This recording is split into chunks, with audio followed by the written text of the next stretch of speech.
Come and row the Atlantic, they said. Off to the Caribbean we are, aren't we? 50. We're here with the next business.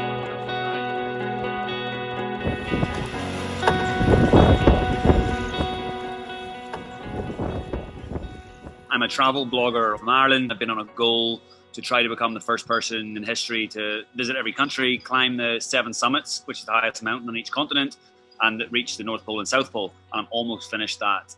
And then since COVID struck, I couldn't climb any of my mountains. So I got the opportunity to row across the Atlantic, Humen powered, from the Canary Islands to Antigua in the Caribbean, where I'm sitting now. And I just spent the last 51 days on a little rowboat.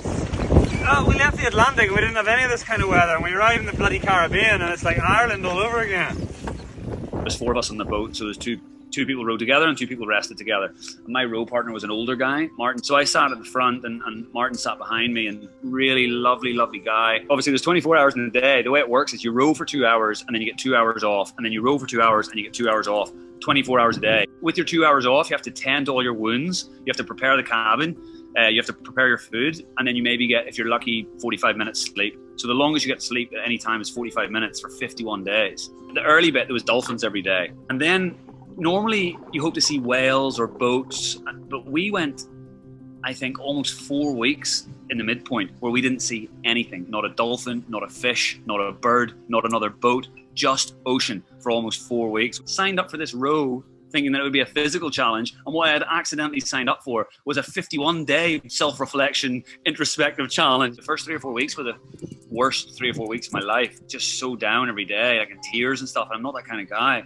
And then I kind of broke through it, reached the halfway point, and I could feel something like, I'd made tangible progress. It'll be nice when it's over. I recorded a diary every day to truly reflect how low I was at some points, and it just made me realize a lot of the stuff that I do is really fun, but like I recently got married and I felt like being quite selfish doing these solo challenges, and I should dedicate more time to my wife. Now she's part of my life.